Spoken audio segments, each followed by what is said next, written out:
everyone, bonjour, I'm Sasha, thanks for being here. This is the 12 days of yoga challenge. We are up to back bends, and this is something I also really love to practice. I love yoga in general, let's be honest, but I've had to really back off of back bends myself because as a dancer, I was used to throwing my spine around to create a shape. And I was never really that cognizant or mindful of how I was utilizing my spine and the muscles to support my spine. Even though it was maybe happening naturally sometimes, I was more concerned with creating a shape. So I used to be really, really bendy in my spine, and I've known a lot of dancers that have said the same thing. And after practicing yoga more seriously and starting to teach more, I had to really learn how to support my spine with the muscles of the abdominals and the placement of the shoulder blades, kind of like I talked about in twisting, so that I wasn't bending. And again, we talked about this a little bit in forward bending. And twisting too, I wasn't pushing my lumbar forward, which I still tend to do. So it's the whole spine lifts up and the shoulder blades stay nicely put on the upper chest so that when you tilt up and back, there's both stability and space and not just flexibility or not just stiffness. So you're not like a wet noodle and you're not like the Tin Man. There has to be a meeting of the two. It's called sukha sthira, or effort and ease. Ease and effort, rather. Sukha is like a softness, a sweetness. Sthira is like a steadiness, dedication, stability. So let's bring those two together. Start on the belly. Unless you're pregnant, you're just going to be on hands and knees. When you come onto the belly, point the toes back. This is called low cobra. So the toenails are down. They're really long. You can even kind of make one leg go further back and then the other by extending the toenails back. As you can drop the head to release the neck. As the toenails firm downward, lift the knees upward. So again, you're activating the legs just like we did in standing poses. Put the hands on either side of the rib cage so that more or less the elbows are bending over the wrists. So there's not this collapse. When you bend them up like the Wonder Woman Peter Pan stance, the shoulders naturally lift and there's nice steady placement of the shoulder blade. So as you're here, kind of start to press the pelvis down as you press the toenails down, and you'll feel how the spine can lengthen. And then as you inhale, really calm eyes, start to lift forward and up, low cobra, bhujangasana. Shoulders back, elbows back, toenails back, legs solid. And when you exhale, you come down. You're just breathing in and out of the nose. We'll do that 2 more times. So inhale, forward and up, low cobra, bhujangasana. Shoulders back, elbows back, toenails back and down. Exhale, come forward and down. And then we'll do that 1 more time. Inhale, bhujangasana. And now stay here. And if it's okay for you, we're going to start to straighten the arms to upward facing dog. If that does not work for you, don't do it. So either stay here and fortify the legs and elbows back. Otherwise, start to press down into the hands, lift the chest forward and up, and start to extend the arms to upward facing dog. So the shoulders are over the wrists, more or less. I widen my collarbones, so that brings the shoulder blades forward on the upper back, onto the chest. My knees are lifted like crazy, and I'm breathing. One of my teachers says, Jenny Capular says, let birds fly out of your chest, your armpits.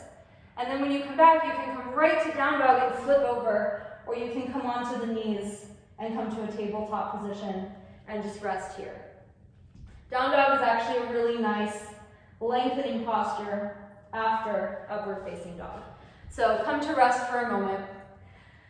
Those are 2 simple postures that you can work with to help lengthen and strengthen your spine. If you are pregnant, you can actually do upward facing dog with your thighs on a bolster, whether or not your hands are on the floor or blocks. So that makes space for your belly. And this is actually nice too. If you're having issues with lengthening your spine and you're learning how to really firm and straighten the legs, you can do upward facing dog with your thighs on a bolster, or even you can put 2 blocks underneath your pelvis, even just 1 block under your pelvis or 2 blocks under your thighs. So the other back bend that we'll touch on today is Ustrasana, camel pose, because it's steady on the shins and you're not going all the way back onto your hands in full wheel pose. So you have your props with you. If you have a bolster, that's great, or blocks. So we're going to start with blocks. When you're in Ustrasana, you want everything to be really equal and steady, just like we started with standing poses. If you don't need blocks, or if you have a bolster or something else to put behind you, I recommend doing the Pez dispenser of the block in between the thighs and putting a bolster on top of the calves. Since a lot of people might not have those things, if you have 2 blocks or something like blocks, you can put them behind you, one on either side of the ankles. And then again, the hips, your hip width apart, the shins go down, so when you press the shins down, the butt kind of naturally comes in, and there's a firmness of the muscles in the back of the thigh, where the hamstring is, and the front of the thigh. So they kind of come together like a sandwich, and that's really important. We want steady legs. We want to make these long and firm at the same time. So the blocks are ready, hands in the hips, elbows back, the legs are ready, they're pressing down, the butt is going in, the thighs are pressing back, the hamstrings are engaged. Peter Pan, Wonder Woman arms. Now start to extend the fingers back and turn the palms to face the butt by rolling. Don't just turn the hands, but actually roll the top corners of the shoulders back so that you feel the shoulder blades widen the collarbones, but keep lifting upwards. That means you have to press downwards. Keep the eyes relaxed and the chin to the chest as though you have like a little apple between the chin and the chest, and start to lift the collarbones up by pressing the shoulder blades up into the chest and pressing the shins down until the fingertips touch. Woo, they're there, the blocks. Don't worry, they're there. You don't have to look for them. The shoulder blades move the chest up, the shins press down to keep the legs active. If this is coming along, you can come up, take a moment, and bring these aside. You can also do the exact same thing with the bolster. So if you don't have blocks or you have some nice long pillows, you can go up and back and touch the bolster. And as the fingers go down and they press down, the shoulder blades press up. This actually feels great for me. The shins press down and you breathe. If you're feeling like this is really coming along, this is not making more advanced if you touch your toes or if you touch your heels, but you can try. You can tuck the toes under so you can touch your heels, or you can point them back. And if this is too much for your knees, you can always put padding or flip the mat over. So I have the mat flipped so that I'm on entirely the shin and it just comes right to my ankles. And that feels good for me personally. You might want it all the way to your toes. So if you're feeling like you'd like to go through and try and touch your heels, the elbows go back, the shins go down, the butt comes in. The shoulder blades move up into the chest, and then the arms go back. I turn from the top corners of my shoulders until I touch the fingers to the heels. This is my first round. You saw how I kind of hinged back, so I had to press my butt forward. I press my shoulder blades up. If I'm feeling stable in my shoulder blades, I drop my head back. It took me a few years to figure out how this feels good enough for me to do. And if it comes along, you might even kind of tiptoe the hands down. I'm pressing my shoulder blades up, I'm pressing my pelvis forward, my shins down. I like to come up when I exhale personally, hands to hips, and I sit. Some teachers come up when you inhale, I like to exhale. And then you sit, and this is really important to pause. And you might notice here in the pause where you feel that imprint of the shoulder blades on the upper back, or the imprint of the back bend in the spine. And that's really what yoga is just being aware.